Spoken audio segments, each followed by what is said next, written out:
अपना जावास्क्रिप्ट में वही फंक्शन देखेंगे जो हमने पहले टॉम मैनिपुलेशंस की बात की थी। अब उसको थोड़ा सा और इजी मॉडिफिकेशन देखते हैं कि आपको समझ में आए कि वर्क कैसे करता है हमारा जावास्क्रिप्ट। ओके।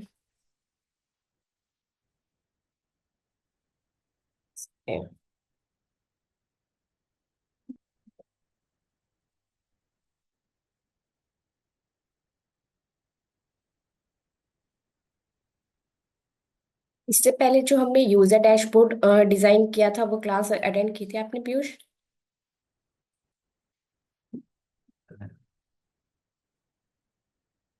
ठीक है, देखो हम वापस से आते हैं अपने इस फॉर्म में। अब जो ये डेटा इसमें से जो हमारे यहाँ पे यूजर नेम आ रहे थे, अब हम क्या करेंगे, एक रजिस्ट्रेशन फॉर्म बनाते हैं और वो जो नेम डिस्प्ले करा रहे, जो नेम सबमिट करेंगे वो नेम कहाँ है, हमारे इस पेज पे विजिबल होंगे। लेकिन जो हमारा रजिस्ट्रेशन फॉर्म होगा अब क्या है, वो दूसरे पेज पे होगा।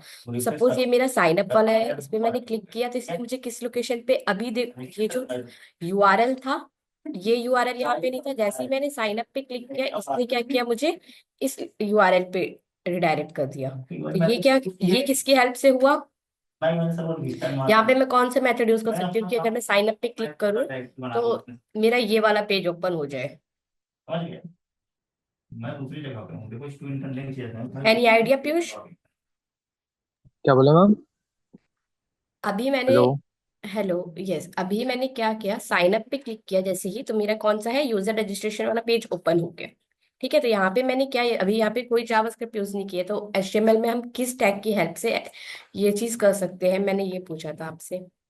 बटन, सबमिट बटन पे, टाइप सबमिट में बटन। और नहीं, ए ए आर लिंक से भी होता है ना? यस, ये हाँ, तो यहाँ पे वही मैंने कहा ना एचटीएमएल में, तो यहाँ पे हमने क्या किया था, जो एंकर टैग के अंदर जो मेरा यूआरएल था वो मैंने पुट कर दिया। ठीक है, तो इससे क्या किया, जैसे ही मैंने साइन अप पे क्लिक किया इसने मुझे किस पेज पे रिडायरेक्ट कर दिया, जो कि यूआरएल मैंने वहां पे प्रोवाइड किया था। तो अब वापस से आते हैं अपने प्रोजेक्ट पे हम। ये हमारा फ्रंट एंड वाला प्रोजेक्ट है जिसके अंदर हमने क्या है, हमारी एक इंडेक्स डॉट एचटीएमएल फाइल थी जिसके अंदर हमने ये डिजाइन बना रखा था। अब इस साइन अप, ये जो हमारा बटन है टॉगल बटन, इसको मैंने क्या किया, एंकर लिंक के अंदर पुट किया, जिसके अंदर जो जिस पेज पे मेरा यूजर रजिस्ट्रेशन फॉर्म था वो, उसका यूआरएल मैंने क्या किया, इस एचआरईएफ में पुट कर दिया। तो जैसे ही मैंने इस पे क्लिक किया इसने मुझे क्या है, ये जो एचआरईएफ था जो कि आपके यूआरएल को इंडिकेट करता है, ठीक है, हाइपर लिंक को, जिसने वहां पे मुझे रिडायरेक्ट कर दिया। अब आते हैं हम अपने रजिस्ट्रेशन फॉर्म में। एक बार इसका डेमो देखो। अब इस फॉर्म में क्या है, ये आपसे नेम, ईमेल, पासवर्ड और ये कुछ डेटा ले रहा है, जो कि ये सारा डेटा कहाँ पे सेव हो रहा होगा, अगर मैं यहाँ पे लिखूँ, अभी हम ये सारा डेटा क्या है, एक लोकल स्टोरेज में सेव कर रहे हैं। ठीक है, अब सपोज मैंने ये फिल कर दिया, जैसे ही मैं रजिस्ट्रेशन करूंगी इसने दिया रजिस्ट्रेशन सक्सेसफुल, और वापस से कहाँ मुझे रिडायरेक्ट कर दिया, अपने होम पेज पे, और जो मैंने डेटा फिल किया था वो यहाँ पे विजिबल हो गया। Yes ma'am. तो ये सब कैसे हुआ, लाइक अभी ये क्या है, एक रियल टाइम एप्लीकेशन आपका, मतलब ये पूरा बन चुका है कि जैसे ही हम किसी भी वेबसाइट पे खोलते हैं, हम एक साइन अप करते हैं, साइन अप के बाद वो हमसे कुछ डिटेल्स मांगता है, और वो डिटेल्स फिल करने के बाद वो फाइल करता है कि अब इसमें ये ध्यान देने के लिए, जैसे कि साइन अप के बाद हम इस पेज पे वापस आ जाए, वो किसकी हेल्प से हम कर सकते थे, जावास्क्रिप्ट की हेल्प से, कि जब भी वापस आए, जब वो हमारा ये पेज है, रजिस्ट्रेशन पे क्लिक करने के बाद सपोज अगर मैं नेम, ईमेल और कुछ इनपुट फील्ड छोड़ देती हूँ, तो ये आपको एरर भी इंडिकेट करेगा। ठीक है, तो मैं फोन पर नहीं डाला। अब ईमेल एड्रेस पे भी देखो इससे क्या दिया है कि पुट इनपुट, जो ईमेल है वो आपका इनवैलिड है, तो आपको जो टाइप केस जो होता है ईमेल का, @ वो लगाना पड़ेगा। ठीक है, तो ये आपसे सारे फील्ड भरवा लेगा, उसके बाद ही आपको जो है, जो हमारा मेन पेज था उस पर रिडायरेक्ट करेगा साइन अप वाला।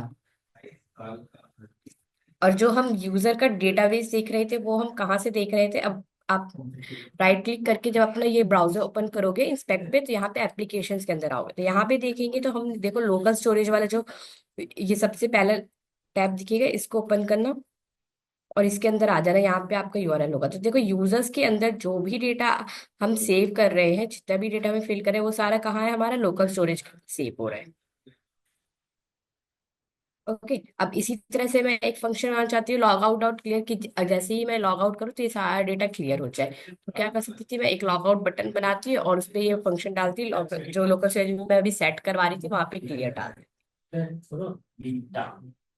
तो अब इसको देखते हैं हम कोड कैसे करते हैं, ठीक है।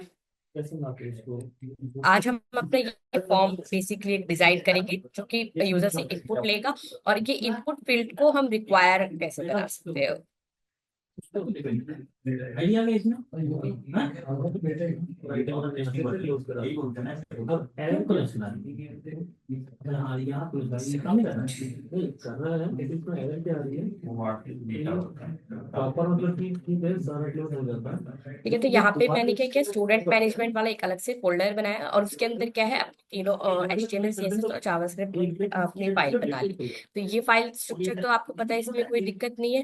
अब क्या करेंगे, हम आएंगे अपने रजिस्ट्रेशन फॉर्म में। तो रजिस्ट्रेशन फॉर्म के लिए हमें सबसे पहले किस चीज की नीड थी, हमें चाहिए एक फॉर्म। ओके, अब फॉर्म पे अभी हम कोई एक्शन नहीं परफॉर्म कर रहे, अभी हम इस डेटा को कहीं सेव नहीं कर रहे, हम कहाँ हैं, अपने लोकल स्टोरेज पे कर रहे हैं। एक्शन जब हम फॉर्म का एलिमेंट होता है जब आप इस डेटा को सर्वर पे सेव कराना चाहते हो थ्रू पोस्ट, ठीक है। तो अभी हम क्या करेंगे, फॉर्म पे एक आईडी देंगे। अब आईडी किस लिए दे रहे हैं, क्योंकि इस फॉर्म पे जो भी मेथड हम परफॉर्म करेंगे, लाइक जैसे फॉर्म पे मैंने सबमिट बटन परफॉर्म किया था, या जो भी इनपुट के अंदर हम एक्शंस परफॉर्म कर रहे थे, वो ब्राउजर को कैसे पता चलेगा। इसके बारे में पहले बताया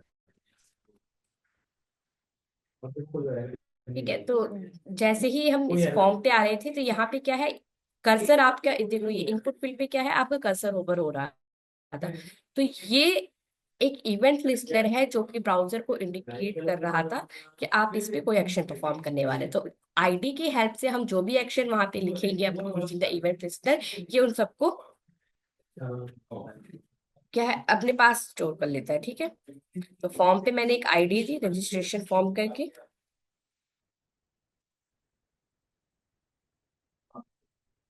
उसके बाद क्या करना था, अब इसको थोड़ा सा ऑर्गेनाइज करने के लिए हमने क्या किया, यहाँ पे डिव बनाए।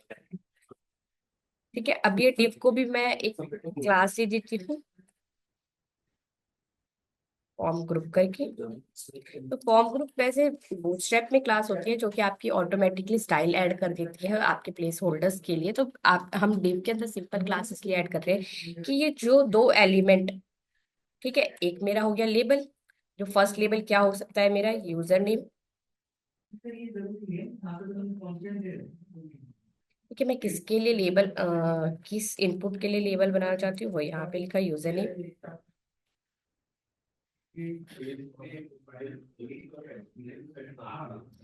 एंड उसके बाद क्या चाहिए मुझे, इनपुट। ठीक है, अब इनपुट में यूजर नेम जो होगा हमारा टाइप कैसा होगा, टेक्स्ट। अब यहाँ पे क्या है, आप इसको नेम और आईडी वैल्यू प्रोवाइड कर सकते हैं।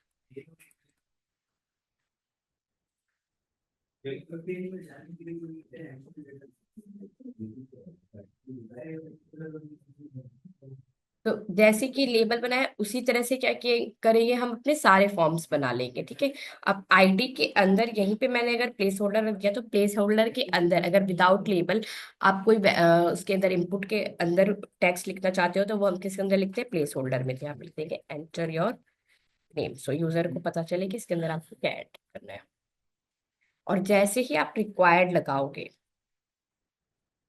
तो ये रिक्वायर्ड क्या करेगा, जब आप जावा, ये जो ई डॉट प्रिवेंट डिफॉल्ट, अब जैसे ही रिक्वायर्ड लगाया, ब्राउजर को पता चल गया कि ये सारे फील्ड्स आपके मैंडेटरी हैं, ठीक है। तो ये फॉर्म के लेबल्स बन जाएंगे पीयूष। ये लेबल फॉर्म में कुछ नहीं है, सेम वही हमने सेम स्ट्रक्चर सबके लिए लिया है। बाकी जो आपकी लेबल की नेम है वो चेंज कर देना है, और क्या चेंज करना है हमें, उनका आईडी और नेम। ठीक है, उनकी आईडी और जो उनके लेबल का नेम हो, ठीक है, बाकी सेम है। Okay ma'am. वैल्यूज एंटर की, उसके बाद हमने क्या किया, एक लास्ट में बटन डाले। अब हमें इस फॉर्म पे, ये जो हमारा रजिस्ट्रेशन फॉर्म था, इस पे अपना एक्शन परफॉर्म करना है। जो भी सारा एक्शन परफॉर्म हो रहा है वो किस पे हो रहा है, फॉर्म के अंदर। ठीक है, अब इसको हटाते हैं, अपने app.js फाइल में आते हैं। तो यहाँ पे क्या किया, इसको बंद करेंगे। तो अगर आप अपना HTML पेज ओपन करो तो ये क्या है, पूरा एक आपका डॉक्यूमेंट है। ठीक है, यहाँ पे आए बॉडी के अंदर, तो ये क्या है, आपका एक रूट एलिमेंट डॉक्यूमेंट है जिसके अंदर आपका सारे जो भी आप फंक्शन परफॉर्म करने वाले। तो हम क्या करेंगे, डॉम मैनिपुलेशन हमारा किस पेज पे हो रहा है, इस वाले डॉक्यूमेंट पे। तो यहाँ पे हम लेंगे, इसके ऊपर एक इवेंट लिस्टर लगाएंगे। ठीक है, document dot add event listener. और यहाँ पे हम कौन सी प्रॉपर्टी यूज करने वाले हैं, उसकी डॉम कंटेंट लोड। ये क्या करता है, जैसे ही आपका पेज लोड होगा, जो भी जैसे ही ये पेज लोड हुआ आपका, जैसे हमने इस पे क्लिक किया, ये पेज लोड हुआ, वैसे ही आपका ये फंक्शन जो है ट्रिगर कर देगा। इसके अंदर जो भी कोड लिखा होगा वो वर्क करेगा। उसके बाद हमने क्या किया, वो एक्शन पे आ जाएगा। अब हम इसको बनाएंगे कॉल बैक फंक्शन। ठीक है, ये जो आपका एरो फंक्शन होता है, ये क्या करता है, इसके अंदर जो भी आप पैरामीटर पास करोगे वो रिटर्न करता है। तो अभी सिर्फ हमने कौन सा मेथड ऐड किया है, इवेंट लिस्टनर, इस पे डॉम कंटेंट लोडेड की। जैसे ही ये पेज लोड हो, हम उस पे अपना एक्शन परफॉर्म करना चाहते हैं। तो अब सबसे पहले जो हमारा फॉर्म का डेटा है, हम वो लिख लेंगे, अपना फॉर्म का डेटा स्टोर कर लेंगे। तो फॉर्म के डेटा को हम कैसे फैच करेंगे, document dot get element by ID दी थी हमने, और यहाँ पे पास कर दिया हमने आईडी का नेम, रजिस्ट्रेशन।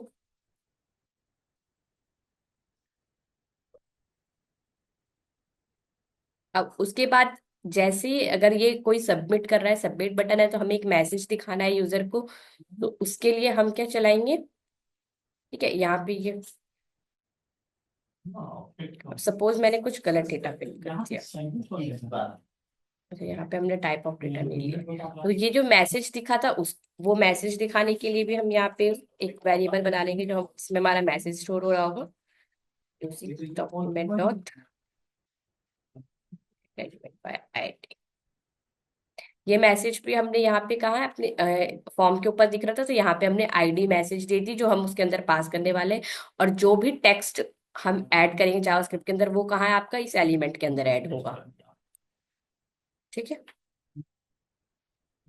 यहाँ पे आईडी दे दी मैसेज। अब क्या है, ये हमने जो इवेंट लिस्टनर है, अभी ये किसके अंदर परफॉर्म हो रहा है, डॉक्यूमेंट पे, ना कि फॉर्म के ऊपर। जैसे ही ये पेज लोड होगा, ये वाला जो पेज लोड हो रहा है उस पे, ठीक है। अब हमें क्या है, अपने फॉर्म के सबमिट बटन पे एक्शन परफॉर्म करना है। तो हम क्या करेंगे, अब फॉर्म पे अपना इवेंट लिस्टनर लगाएंगे, जिसके अंदर हमारा ये रजिस्ट्रेशन फॉर्म हमने किसके अंदर स्टोर किया है, इस फॉर्म वेरिएबल के अंदर। तो अब नेक्स्ट लिस्टनर होगा हमारा फॉर्म पे। ठीक है, ये क्या परफॉर्म करेगा, सबमिट, क्योंकि जैसे ही हम उस बटन पे क्लिक करेंगे तो हमारा क्या परफॉर्म होगा, सबमिट। और ये क्या है, इवेंट।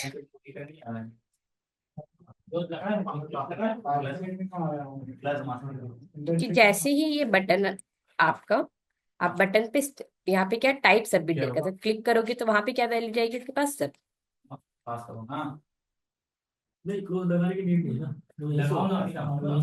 अब क्या है, हमें इसके अंदर वैल्यूज भेजनी है, कि सबमिट के अंदर जो भी इनपुट में हमने वैल्यूज लिखी है, वो सारी हमें किस में भेजनी है, अपने फॉर्म के अंदर। यहाँ पे लिखेंगे, उसके बाद हमें लगाना है ए डॉट प्रिवेंट डिफॉल्ट। ये क्या करेगा, जो आपने इनपुट के अंदर रिक्वायर्ड फील्ड्स ऐड की है, जैसे ही आप सबमिट करने जाओगे, ये वार्निंग देगा, जो कि ये आ रही थी, जैसे अगर मैं रजिस्टर कर दूं, please fill out this field, ये किससे आ रही है, हमारी प्रिवेंट डिफॉल्ट से। जैसे ही आप सबमिट पे क्लिक करते हो, वो फंक्शन आपको ट्रिगर करता है कि यहाँ पे क्या है, इसको ब्लैंक वैल्यूज मिली है। तो उसके बाद फॉर्म से बाहर निकलना, फॉर्म से बाहर इस बटन पे फॉर्म से बाहर निकलना तो उसके बाद हम क्या है, अपने नेम, जो भी हमारा डेटा था, जितनी भी इनपुट फील्ड्स हमने अपने फॉर्म के अंदर बनाए थे, उन सब की वैल्यूज हम स्टोर कर लेंगे अपने, using this DOM manipulation, document dot get element bye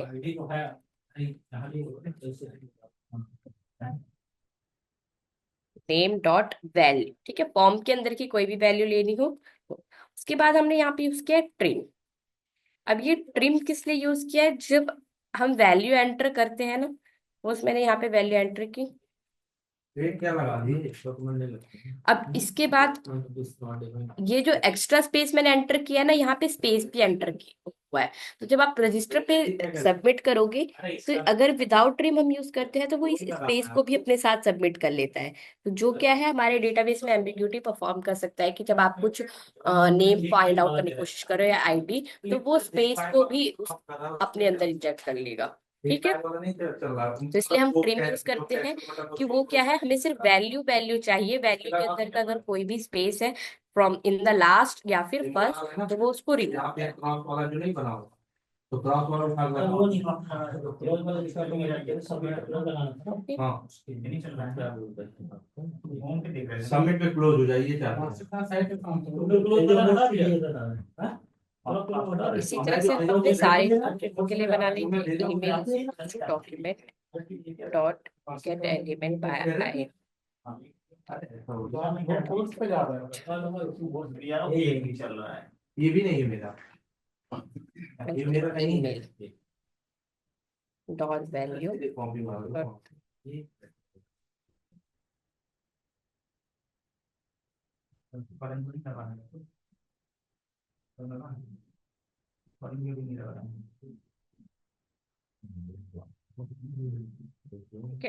वो मैंने फिर इसमें क्या किया है हमारे वाले में पासवर्ड जो आईडी है ना वो मैंने वैसे कर दी है हाँ मतलब डिफाइन हो करके वो वैसे था तो ये ऐसा डॉक्यूमेंट डॉट और लास्ट हो गया हमारा फॉर्म। डायरेक्टली दिया जो ये मैं जिसको पहले से लिखा हाँ तुम्हारे वाले ये तो निकल तो रहा हाँ डॉक्यूमेंट अब ये जब ये कर देते हैं अब क्या कर रहे हैं हम, सबमिट करें ये डेटा अब जब हमने इस पे आगे अपने कर देना वेरिएबल के अंदर स्टोर करा लिया कि नेम के अंदर आपके नेम की वैल्यू स्टोर हो रही है, ईमेल के अंदर। अब हम इस पे कुछ चेक्स लगाएंगे कि जो हमारा यूजर वाला डेटा है वो कभी सेव हो, जब ये चारों फील्ड्स आपकी फिल हो पूरी। ठीक है, तो उसके लिए हम क्या करेंगे, एक यूजर बनाएंगे, यहाँ पे इसमें कंडीशन डाली मैंने, इफ नेम एंड फिक्स कराओ इसको मैं इसी के पीछे पड़ा हूँ बाकी तो चल रहा है कोई दिक्कत नहीं है सारी फिल कर इसको डालना है आपको इस उसके फंक्शन बाद के ये भी अंदर, कंप्लेन बाहर करा वर्क नहीं देखो करेगा। अभी सिलेक्ट कीजिए सब लिखा इफ है नेम एंड ईमेल, लाइक ये सारे फील्ड्स उसको मिलेंगे, तभी नेक्स्ट पेज पासवर्ड।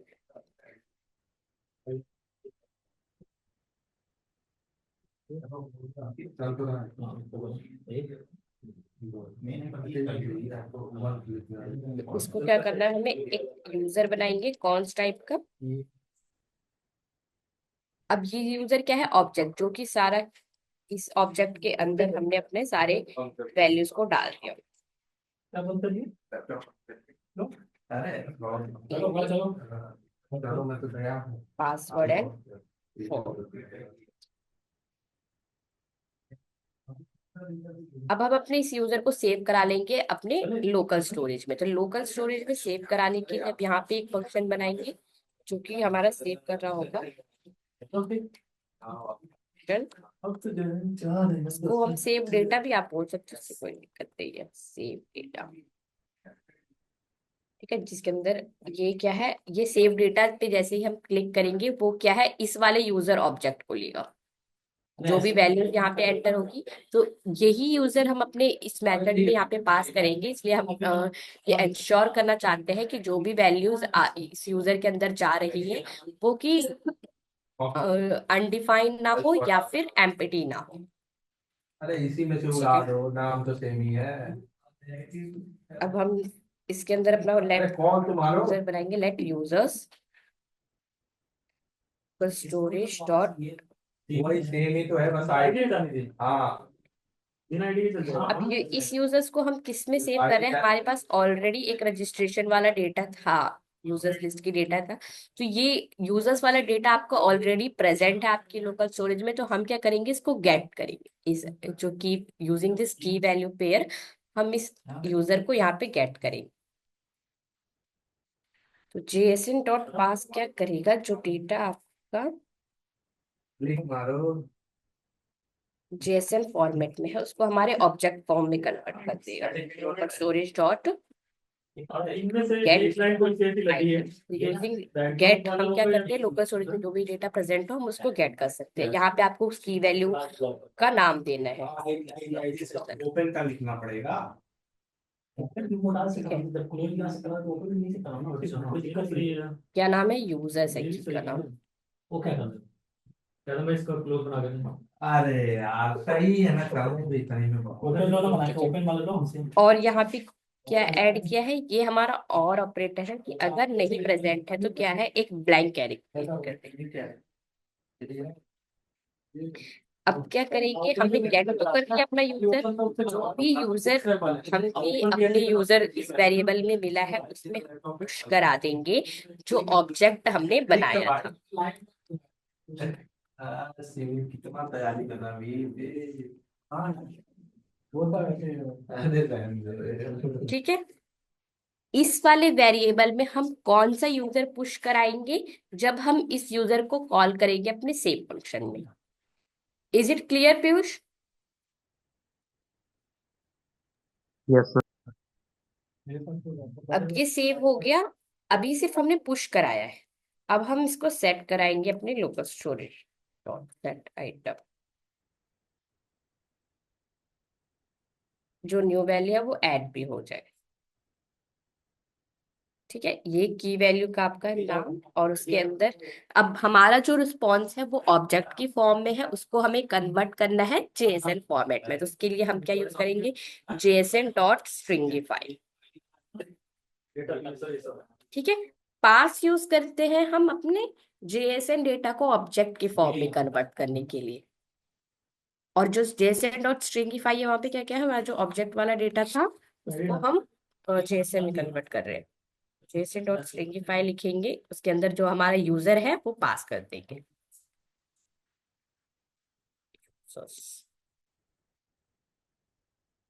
ओके। अब यहाँ पे मैं चलाती हूँ। अब ये हमारा सेव डेटा फंक्शन बन गया है। अब हम इसको कॉल करेंगे अपने इसके अंदर। ये डेटा इफ डेटाबेस के वाला बाद ज्यादा दिक्कत कर रहा था ना। ये वाला जो फंक्शन है क्या नाम है, सेव बीएस डेटा। वाला बड़े बीएस को होगी। हाँ जी, अब और इसके अभी अंदर इसमें हमने ना पास कर दिया अपना डबल यूजर। मतलब की मान रहे हैं मतलब। ठीक है। तो यहाँ जो भी वैल्यू यहाँ पे यूजर्स की सेव होगी, आप हम इसे कंसोल करके इससे देख सकते क्लोज हैं कर दे। यूजर की वैल्यू। सबमिट पे भी सबमिट पे ऐसे क्यों होता है? अब ये डेटा सेव हो चुका है। अब सेव के बाद हमारा नेक्स्ट आउटपुट क्या था, कि जो हमारा ये जैसे ही सेव हो रहा है वो पेज क्या है, दूसरे पेज पे रिडायरेक्ट हो जाना चाहिए। तो उसके लिए मैंने एक सेट टाइम आउट फंक्शन लगाया था कि तुरंत ना हो। जैसे कई बार हो सकता है डेटा सेव होने में टाइम लग रहा हो और हम उसको पहले रिडायरेक्ट कर रहे हो, तो इसलिए हम यहाँ पे लगाएंगे एक सेट टाइम आउट।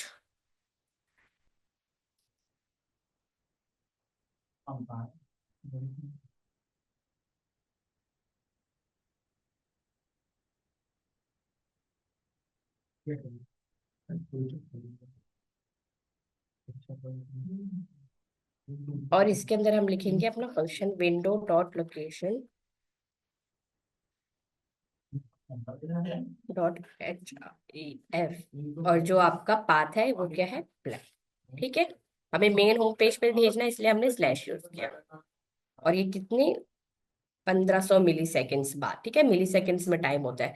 तो कुछ सेकेंड्स बाद ये क्या है, आपका पेज जैसे ही डेटा सेव होगा उसके बाद आपको रिडायरेक्ट कर देगा आपके मेन पेज पे।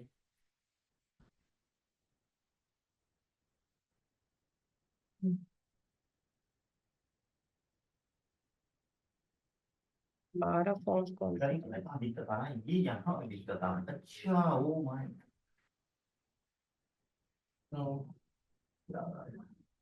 ये दिक्कत कहाँ पर एक्चुअली इसमें हम फेच मेथड लगाए हैं। ये फेच मेथड और आगे इसके बाद हम यूज करेंगे फॉर्म डॉट, जो हमारा फॉर्म था उसको रीसेट करा लेंगे कि एक बार सेव हो गया फिर उसको क्लियर कर दो। ये फेच ये काम नहीं करता बाय एल्स कंडीशन ऐड कर देते हैं कि अगर नहीं ये पॉसिबल, जो ये रिक्वायरमेंट फील्ड मैच नहीं होती तो हम अपने एल्स पे अप्लाई कर लेंगे। अब जो मैसेज दे रहे थे उसके अंदर हम ऐड कर सकते हैं अपना टेक्स्ट। अगर ये फेल होता है तो क्या ये शो करे, ऑल फेल्स आर मैंडेटरी।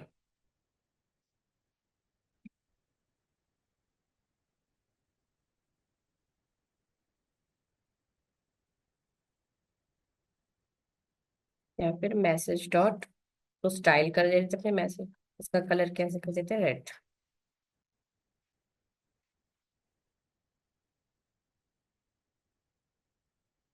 यही कंडीशन अपने इफ में भी दे देते हैं। जैसे ही डेटा सेव होगा, ये क्या ऐड करेगा, रजिस्ट्रेशन सक्सेस, यूजर रजिस्ट्रेशन,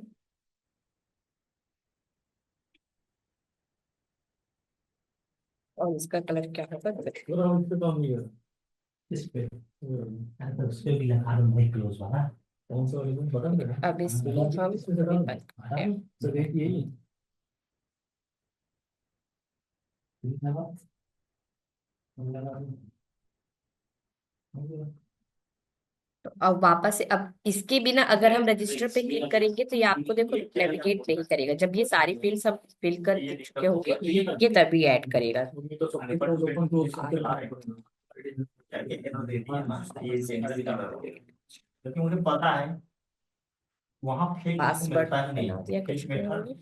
ये विंडोज में काम करता है विंडोज हाँ अब जैसे ही रजिस्टर करूंगी, इसने क्या देखो मैसेज शो किया, यूजर रजिस्ट्रेशन सक्सेसफुल। उसके बाद शो करने के कुछ सेकंड बाद क्या है, इसने मुझे वापस से अपने इस पेज पे रिडायरेक्ट कर दिया। आराम से ये सही है और यहाँ पे देखो आपका जो डेटा है वो भी ऐड हो चुका है। अब यही चीज अगर आपको लोकल स्टोरेज में चेक करनी हो तो आप यहाँ पे एप्लीकेशन पे आओगे, बोले यार बड़ी स्पीड में आना पड़ता और ये देखो ये सेवंथ नेम आपका क्या है, आपके इसमें स्टोर हो चुका है। ठीक है, तो ये क्लियर है पीयूष आपका ये वाला फंक्शन। अब थोड़ा सा क्लियर हो गया होगा कि डॉट मैनिपुलेशन या फंक्शंस कैसे वर्क करते हैं हमारे एचटीएमएल एलिमेंट्स के साथ। यस मैम, थोड़ा सा प्रैक्टिस भी रहेगा देखने में इसका।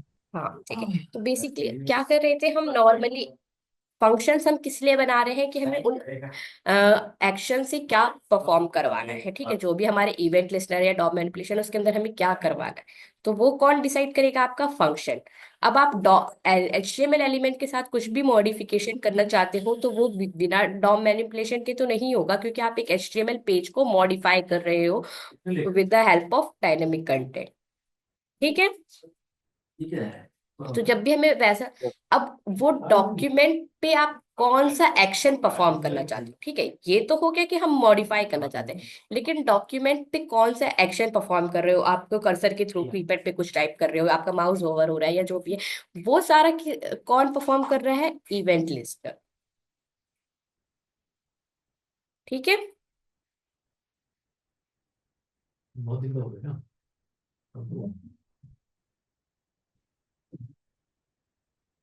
तो 10 दिन हो गया अब एक ये हमने रिमूव वाला फंक्शन देते हैं कि सपोज अब हम मुझे क्या करना है, यहाँ से अगर ये डेटा रिमूव करना है, तो इस रिमूव के लिए क्या करना है, एक बटन बना रखा होगा मैंने, जो कि क्या है, ये रेंडर वाला जो डेटा है मेरा, ये उस पेज पे ऐड चल रहा होगा। ठीक है, तो जो रेंडर कर रहा है उसमें मैंने क्या किया, साथ के साथ जहाँ पे हम नेम और आइकन ऐड कर रहे थे वहां पे एक बटन मैं और ऐड करूंगी रिमूव का। वापस से आओ अगर आप अपने इंडेक्स डॉट इसमें स्लिप डॉट जेएस के अंदर, हाँ वो चल जाता ज्यादा ये वाला ज्यादा चलता नहीं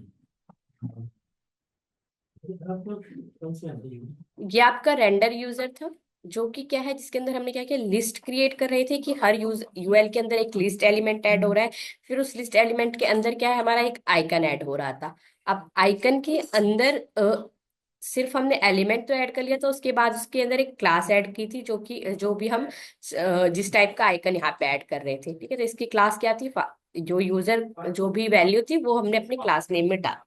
अब उसके अंदर हमारा जो टेक्स्ट नोड था वो क्या ले रहा था हमारा, ये यूजर डॉट नेम, और ये यूजर में क्या डिफरेंस है कि जो हमारा डेटा, ये लोकल, ये लाइव वाली एपीआई से आ रहा था, जो हमने ऑनलाइन से फेच की थी, वहां पे हमारा यूजर टाइप का एक एरे था, उसके अंदर आपकी वैल्यू स्टोर थी।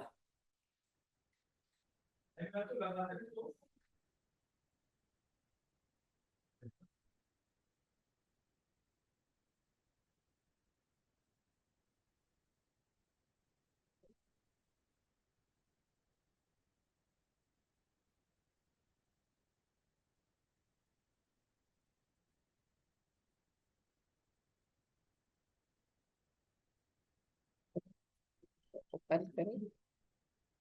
तो यहाँ पे देखो, और एक एरे है, एरे के अंदर आपका ऑब्जेक्ट बन रहा है, लेकिन जो हम लोकल स्टोरेज में, ठीक है, बाय बाय अब जो हम लोकल स्टोरेज, इसलिए हमें क्या है, एरे टाइप जो ये यूजर्स था हमारा, वो हमें यूजर्स में से नेम निकालना था, तो हमने क्या यूज किया, यूजर डॉट नेम। तो एरे के अंदर से आपको कोई भी ऑब्जेक्ट फेच करना हो या कोई भी प्रॉपर्टी, तो आप डायरेक्ट एरे का जो नेम हो उसके बाद डॉट लगा के जो भी प्रॉपर्टी आपको फाइंड करनी हो वो आप एक्सेस कर सकते हो। ठीक है, तो सपोज अगर आपका एक ये एरे बनाया है, मैं अगर हम एरे देके जावास्क्रिप्ट में, खत्म हो जाएगा। प्लेलिस्ट खत्म हो सकता है ना, प्लेलिस्ट जितनी लंबी कॉन्स्ट करके आती है तब की प्लेलिस्ट कैसे आनी चाहिए, इंस्टॉल आनी चाहिए, इंस्टॉल माई थोड़ी देर चलता है ये। लिस्ट, जब इन्होंने अपडेट किया है कुछ किया है तो ये वाला ठीक बग है, इन्होंने फिक्स नहीं किया है। और अब ये इसको करने बना के बाद देते हैं ये हम देखो एक ऐसे है। एरे। अब इस वाले में करेंगे ना, आप अब देखिए इसमें मैंने कुछ लिस्ट ऐसे एलिमेंट्स वाला डाल दिए, लिस्ट वन, उस वाली स्क्रीन में वो नहीं आता। वीडियो बना के भेजो देखो, बना के ये आइटम ये देखो हमको गूगल में कर दीजिए, मैं हमारे में कर लिस्ट दीजिए। मतलब ये बन नहीं है, बताओ लॉजिक ये वैसे नहीं है, कोई स्पेलिंग मिस्टेक ऐसे कुछ बता रहा हूँ। कल की न्यूज़ में मेरी फोटो एरे देखते हैं हम जावास्क्रिप्ट में कैसे, ये दिखाया उसने। लिस्ट, ठीक है, ये एरे है, एरे के अंदर मैं आया एक ऑब्जेक्ट स्टोर कर रही हूँ,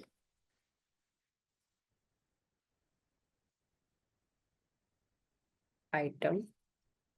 ठीक है अब आ गए। तो अब मुझे लिस्ट टू एक्सेस करना है, तो डायरेक्ट मैं यहाँ पे क्या आंसर करूंगी, कंसोल डॉट लॉग मोड में आते हैं। माई लिस्ट डॉट आइटम, क्या नाम है, लिस्ट टू। समझो ये एरे के अंदर कुछ प्रॉपर्टीज थी ऑब्जेक्ट की, अब इसे हमें कंट्रोल करना है, ये मुझे लिस्ट टू की वैल्यू देगा। ऐसे हो सकता है, मैं क्या ये बताऊँ। अपने यहाँ कंसोल में है, यहाँ पे क्या अनडिफाइंड आ रहा है, एक सेकेंड,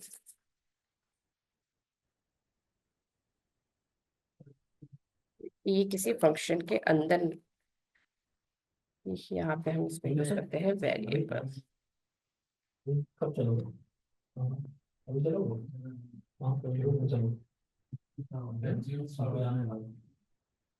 चलो कभी ये रुकते। इसको एक फंक्शन के अंदर आपको यूज करना पड़ेगा, ठीक है शो ऑब्जेक्ट्स।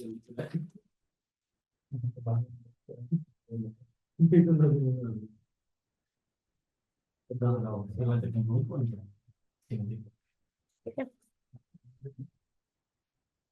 अब हम इसको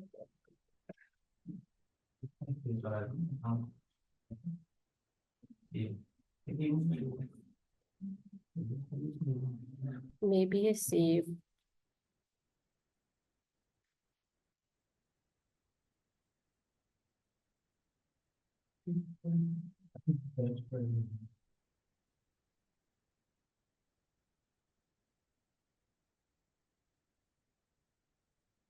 दिस टू की वैल्यू जस्ट,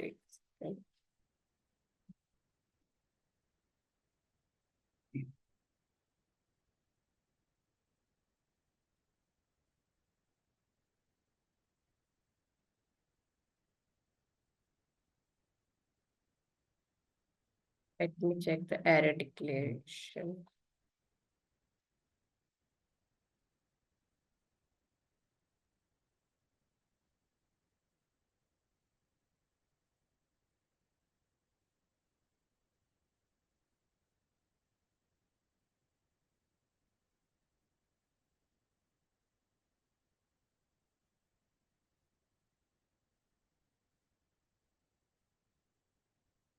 डायरेक्ट कर सकते हैं हम, ऑब्जेक्ट वाला देखना है।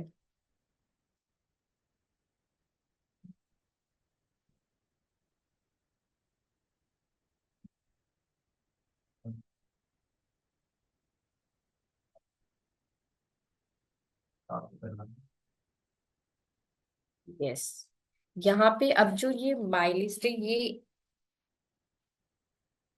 यहाँ पे एक ऑब्जेक्ट बन रहा है, तो हमें क्या देना पड़ेगा, हम जो उसके अंदर कर रहे थे, ये फेच कर रहे थे यूजर डॉट नेम, ये क्या है आपका फॉर ईच के अंदर चल रहा है। ठीक है, तो ये अब हो जाएगा हमारा 0 मतलब होना पड़ेगा इसका।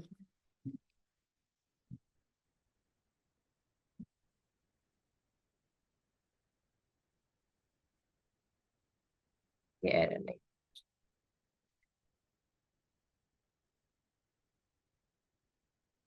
अब चलना चलेगा, चलेगा।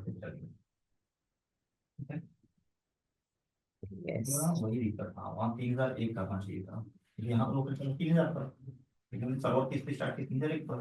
होल्ड भी तो यहाँ पे आइटम 3 हो गया। तो बेसिकली क्या कर रहे थे, अब हमने एरे तो बनाया, लेकिन ये एरे के अंदर क्या है, हम मल्टीपल ऑब्जेक्ट्स स्टोर कर सकते हैं। नया तो वाला ये क्या लिया इसने, लेटेस्ट एरे के टाइप ऑफ, 90 ये आपका इसमें चल रहा है। फर्स्ट इंडेक्स पे एक पुराने वाले ऑब्जेक्ट में स्टोर हुआ, इसके बाद अगर मैं दूसरा ही ऐसे बनाऊं, तो यहाँ पे पुराने वाले में ये फिर सेम अलग आइटम अलग क्या से है आपके, स्क्रॉल करना पड़ता था, या उसको होता था दूसरा ऑब्जेक्ट बन थोड़ा सा एक जाएगा। तरीके से इंपोर्ट इंपोर्ट करना पड़ता था, लेकिन नए वाले में फेस को डिफॉल्ट में डाल दिया है। ठीक है, मुझे नहीं याद कि वहाँ कौन सा नोड वर्जन नहीं सकती, क्योंकि बहुत पहले अपडेट किया था, मुझे लगा शायद पोस्टर से लगा था, क्योंकि पिछले वाले में जो उसको पहला और पहले डाउनलोड किया था, वहाँ हमने अब इस वाली वैल्यू को एक्सेस दो करना है, तो ये क्या देगा हमें, फर्स्ट एलिमेंट के। 3 बार एक कोड पेज था। इसलिए क्या किया था हमने, फॉर ईच लूप का यूज किया था अपने जो रेंडर यूजर में था, वो क्या है, हर एक जितने भी ऑब्जेक्ट बन रहे थे, वो हर एक इंडेक्स पे जाके उसका ट्रेवल्स कर रहा था। तो अब ये देखो, यहाँ पे लिस्ट टू की वैल्यू आइटम 5 और ये लिस्ट टू की वैल्यू क्या आ गई आपकी, आइटम 3। तो ये दोनों अलग अलग ऑब्जेक्ट की। और अगर आप एरे के अंदर, हमें पता है हम सिंपल सा भी एरे बना सकते हैं।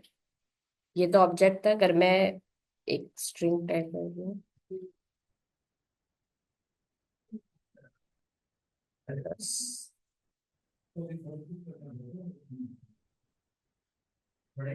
ठीक है, अब सपोज यहाँ पे कुछ स्ट्रिंग्स वैल्यूज है, रेड, ब्लू,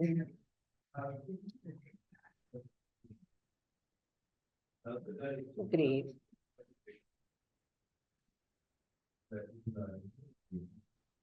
येलो।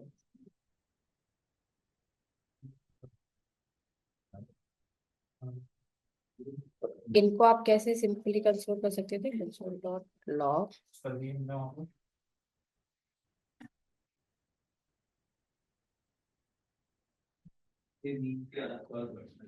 0 इंडेक्स पे आपकी क्या वैल्यू, डायरेक्ट आपको एक्सेस करना हो तो।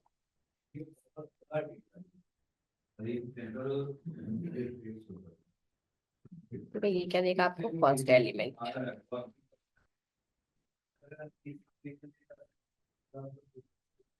ये आ गया आपको।